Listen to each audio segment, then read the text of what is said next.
സൗദിയിലെ private health സെക്ടറിൽ വന്നിരിക്കുന്ന പുതിയ സ്വദേശിവൽക്കരണ നിയമങ്ങളെക്കുറിച്ചുള്ള മുഴുവൻ വിവരങ്ങളും ഇവിടെ പറയുന്നു. ഇത് എല്ലാവരും ശ്രദ്ധിക്കേണ്ട ഒന്നാണ്. കാരണം ഈ മേഖലയിലാണ് ഏറ്റവും കൂടുതൽ വിദേശികൾ ജോലി ചെയ്യുന്നത്. Nurse, technician, lab staff, x-ray staff, pharmacy staff, admin staff, reception ജീവനക്കാർ എന്നിവിടങ്ങളിലെ ഒഴിവുകളിൽ സൗദികൾക്ക് കൂടുതൽ മുൻഗണന നൽകുമെന്ന് തൊഴിൽ മന്ത്രാലയം.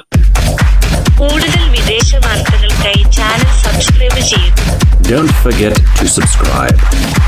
പറഞ്ഞിട്ടുണ്ട്. ഇവിടെയുള്ള പല ഒഴിവുകളും സൗദികൾക്കായി മാത്രം മാറ്റാനുള്ള നടപടികൾ തുടങ്ങിക്കഴിഞ്ഞു എന്നതാണ് ഏറ്റവും വലിയ മാറ്റം. അതായത് വിദേശികൾക്കുള്ള അവസരം കുറയുകയും പുതിയ വിസകൾക്ക് നിരോധനങ്ങൾ വരികയും ചെയ്യാം എന്നർത്ഥമുണ്ട്. ജോലി മാറ്റാൻ പോകുന്നവർ, പുതുക്കൽ ചെയ്യാൻ നോക്കുന്നവർ, വിസ എടുക്കാൻ ആഗ്രഹിക്കുന്നവർ എല്ലാവരും ഈ മാറ്റങ്ങളെ ഗൗരവമായി കാണണം. ആശുപത്രികൾ, ക്ലിനിക്കുകൾ, മെഡിക്കൽ സെന്ററുകൾ എല്ലാവരും ഈ പുതിയ നിയമങ്ങൾ പാലിക്കേണ്ടതാണ്. ഈ മാറ്റങ്ങൾ വരുമ്പോൾ വിദേശികൾക്ക് ജോലിസ്ഥിരത ഉറപ്പാക്കാൻ കൂടുതൽ ശ്രദ്ധ വേണ്ടിവരും. ഫൈനാൻസ് ചാനൽ ആയതിനാൽ നിങ്ങളുടേതായ വരുമാനം സുരക്ഷിതമാക്കാൻ വേണ്ട അറിവുകൾ ഞങ്ങൾ ദിവസവും നൽകുന്നു.